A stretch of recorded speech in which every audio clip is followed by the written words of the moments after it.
It's election time in Houston. We'll tell you what's at stake. A National Day of Outrage will take place in at least 20 cities. We have details.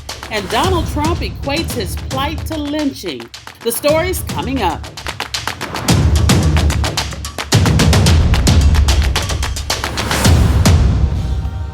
Hi, I'm ReShonda Tate Billingsley with your weekly Defender NewsWrap, where we bring you the biggest news stories from the Black community.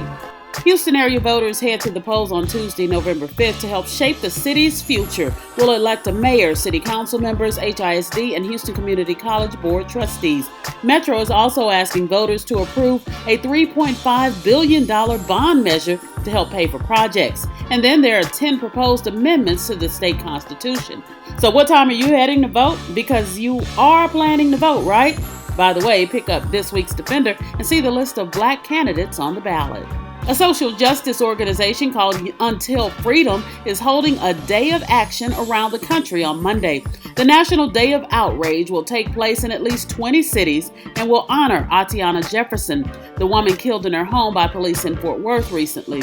The events will begin simultaneously at approximately 4:30 p.m. our time. You can participate here in Houston at City Hall. Everyone participating is asked to wear black in the name of unity. He was known as the Master of the House, and now Representative Elijah E. Cummings, the powerful Democrat who died recently from a series of health challenges, made history one final time as the first African-American elected official to lie in state in the United States Capitol.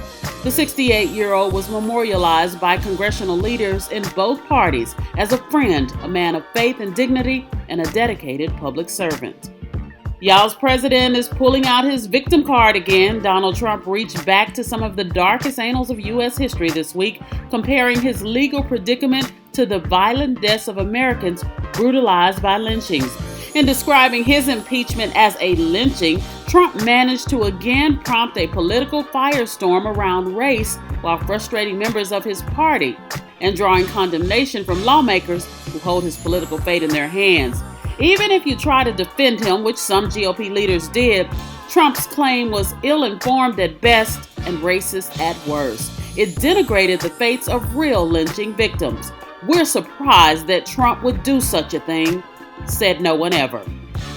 And we know some folks are counting the Astros out, but we're rocking with our World Series playing boys to the end. Go Stros. We hope to see you at the Defender's State of Black Women Health Forum taking place on Tuesday, October 29th at the Young Women's College Preparatory Academy at 6:30 p.m.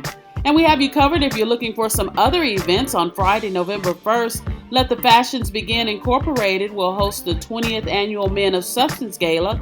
On Saturday, November the 2nd, the 100 Black Men of Metropolitan Houston will host their Collegiate 100 Leadership Forum. And later that day, Shape Community Center will host their 50th Anniversary International Cultural Gala. Check them out, and if you have some events you'd like us to share, send to us at news@defendermediagroup.com.